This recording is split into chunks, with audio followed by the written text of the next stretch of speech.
জামুগুৰিহাটৰ কন্যকা কৃষিপামত নিশা উপস্থিত হয় মুখ্যমন্ত্ৰী ডক্টৰ হিমন্ত বিশ্ব শৰ্মা। নিশা প্ৰায় 10 বজাত উপস্থিত হয় মুখ্যমন্ত্ৰীগৰাকী। সাংসদ পল্লৱ লোচন দাস আৰু পবিত্ৰ মাৰ্ঘেৰিটে সংগ দিয়ে মুখ্যমন্ত্ৰীগৰাকী।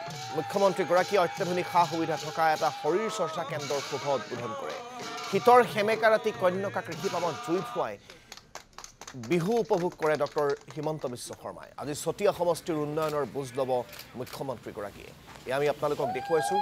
এয়া জামুগুৰিহাটৰ কন্যকা কৃষিপামত উপস্থিত হোৱাৰ মুহূৰ্তৰ দৃশ্যৰ সমান্তৰালকৈ সেই অত্যাধুনিক কাৰিকৰী কৌশল সমৃদ্ধ, অত্যাধুনিক কাৰিকৰী ব্যৱস্থা সমৃদ্ধ এই অত্যাধুনিক শৰীৰ চৰ্চা কেন্দ্ৰটো মুকলি কৰাৰ পিছত সেই শৰীৰ চৰ্চা কেন্দ্ৰটোৰ ভিতৰ ভাগৰ যিসমূহ সামগ্ৰী, সেই সামগ্ৰীসমূহ তেওঁ পৰিদৰ্শন কৰাৰ পিছত আৰু এয়া কন্যকাৰ যিগৰাকী স্বত্বাধিকাৰী বিধায়ক পদ্ম হাজৰিকা, সেই পদ্ম হাজৰিকাৰ সৈতে তেখেতে কন্যকা কৃষিপামৰ ভিতৰ ভাগ পৰিদৰ্শন কৰাৰ মুহূৰ্তৰ দৃশ্য আপোনালোকক দেখুৱাইছোঁ।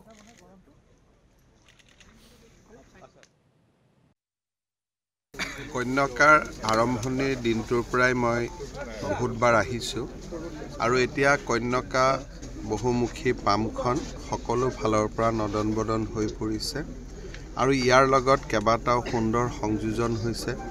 আজি এটা শৰীৰ চৰ্চা কেন্দ্ৰ আৰু যোগ কেন্দ্ৰ এটাও ইয়াতে উদ্বোধন হ'ল আৰু একেবাৰে অসমীয়া আমাৰ পৰম্পৰাৰে নিৰ্মাণ কৰা আমাৰ ঘৰসমূহ দেখিলোঁ।